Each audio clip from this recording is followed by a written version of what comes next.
is the 77 WABC minicast. Arthur Aidala, my dear friend, the amazing attorney, right there with Joseph Tacopina. Tacopina was there last night, him and his beautiful wife, Trish. He is in the Bronx this morning. The sentencing in this, I guess, this controversial case. A sergeant, that's why Vinny Valalong was going to call next. He happens to be the SBA president, is on his way to this as well. He'll be seeing Artie this morning. I don't know all the details about this, but that's why Arthur is here. Give us about 10 minutes. Artie, good morning, buddy. How are you? I'm nervous, to be honest with you. If you want to know, you want to know how the sausage is made. You know, everyone thinks whether it's Joe and me or Tom or whatever, you know, you stroll in like you got all this cockiness and arrogance, and that's how you got to carry yourself. And, you know, yes, I know I'm going out the same door I walked in, unlike Sergeant Eric. But, you know, Sid, I know you well enough. If you got to know this kid, Eric, he's 38 years old. He has a stellar NYPD record. Stellar.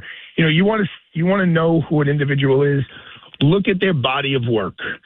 And this guy's been on the job for a decade and a half, taken 50 guns off the street, never hurt anyone, never had a CCRB complaint, never fired his weapon, worked in the domestic violence unit, which is the most dangerous unit in the whole NYPD. People don't realize that when there's a domestic violence call, how much violence takes place against the police officers when they respond.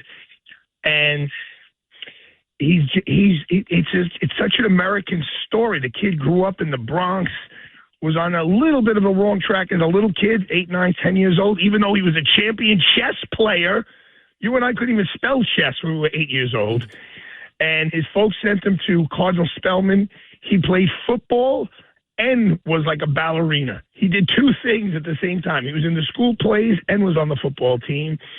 Wanted to be a cop because when he saw the events of 9/11 and he saw the civilians running out of the building, he saw the cops running into the building. And he said, that's what I want to do. He signed up as a cadet when he was young, went into the academy, and really, I mean, I'm not exaggerating. It's in the court papers. Just has had a brilliant career. And on that day, he was the supervisor of the narcotics operation, what we call a buy and bust, was an undercover police officer who acts like he wants to buy drugs. He did buy drugs from the deceased. And then once the cops disclosed themselves to come in, the kid jumped on like a high-end moped kind of thing, not exactly a motorcycle, and goes on the sidewalk in the middle of the day in the Bronx, right next to a park where people were having a picnic. Well, so who's on the moped right now? The drug dealer or our friend Derek? The drug dealer. The drug dealer, right. Drug dealer's on the moped, and he's trying to run away from the cops. And as he's trying to run away from the cops on the sidewalk, he's heading directly towards 3 police officers, again, undercover, who are, I shouldn't say undercover, they're plainclothes, and they're arresting someone else. And Eric sees that the kid on the bike is heading right towards the cops, 2 of whom have their back towards the kid on the bike.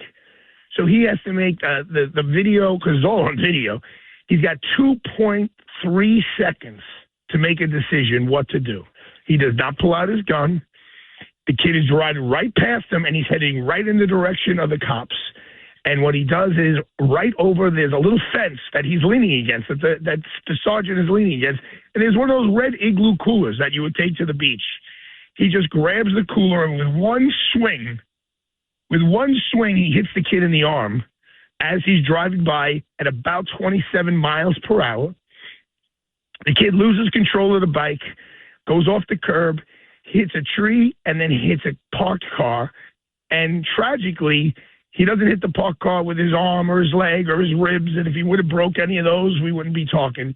He goes head first into the curb. Oh. Into the bumper of the car, cracks his skull open, and dies. Yeah.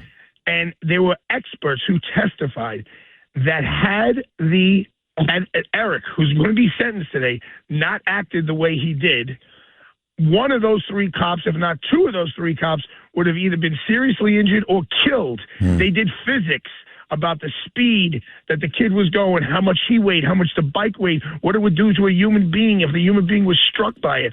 So if Erik didn't react, we'd be talking about a funeral for a cop.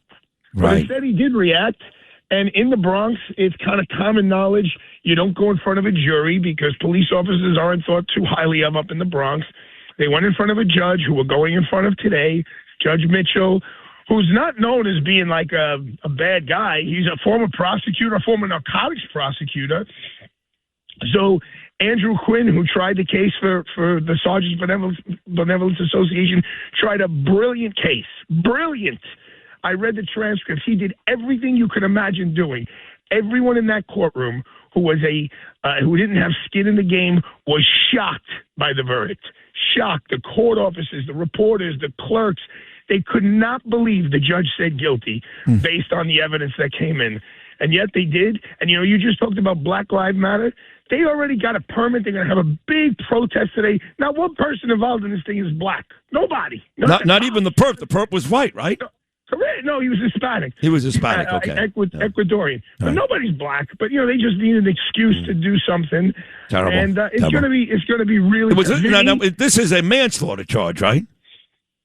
Correct. Manslaughter in the second degree. And So how much time would this carry if, in fact, this is not reversed? So the judge can give him probation or time served. There's not a mandatory jail sentence, or he could give him the maximum is 5 to 15, which means he's got to do 4.5 years before he goes to the parole board, and they could let him out at 5. If he blows at 5, he's got to wait 2 more years to 7. If he blows at 7, he's got to wait 2 more years to 9, all the way up till 15. Oh my God! Jesus. I mean, but Sid, you got to see this guy's record as a cop. We are losers as citizens that this cop is getting taken off the street. Is it a tragedy that this kid died? Yes. But you know what? Everyone's like leaving out. He wasn't on his motorcycle to go to church to give the host to the people. Exactly. He wasn't going to the senior citizen center to help the old people have lunch. Right. They're like, he was on a motorcycle, and then the cop just hit him with the cooler. Yeah, you left out the sentence that he was in the middle of a drug deal. Like that part of it. It reminds me kind of Minneapolis, where, it's tragic that Renee Good died. It's tragic that Alex Preddy died. But it wasn't like ICE went into their homes in Minnesota, dragged them out of their living rooms, took them in the street and shot them. They were actually impeding the officers' work that day. And while it's tragic that somebody died, like this drug dealer, same thing, it's tragic, doesn't mean that the ICE agents or the cops were necessarily at fault. It certainly sounds like in this case, this cop is a hero, not a criminal. Now, you keep calling him Erik. Is there a reason why you haven't said his last name? Yeah, no, not at all. You know why? I've gotten to know the guy over the last month, and he's that kind of guy. He's like the kind of guy who, he's not like a cop, Like, God bless our good friend John Schell. John Schell's a cop. Right. You know what I mean? Like, you talk to John Schell, he's a cop. Erik is a soft-spoken, calm, quiet, he's not a very large guy. He's just a dog. He's like my friend now, which is not normal when you're a criminal defense attorney. I got really one friend who's a former client. His name's Lawrence Taylor. But besides that, there's one more element to this.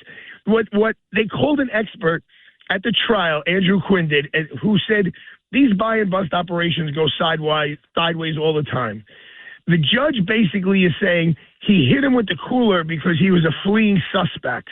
And Erik Duran testified to Sergeant, and he said, that's not why. He goes, I've been involved in so many operations that the guy's gotten away. I saw them going right towards my guys. And even if they weren't cops who he was heading towards, even if they were civilians, picnic goers, because this is the middle of the day, in the middle of a picnic, I would have done the same thing. There's 3 civilians. He's about to hit one of them, if not 2 of them, and wipe them out.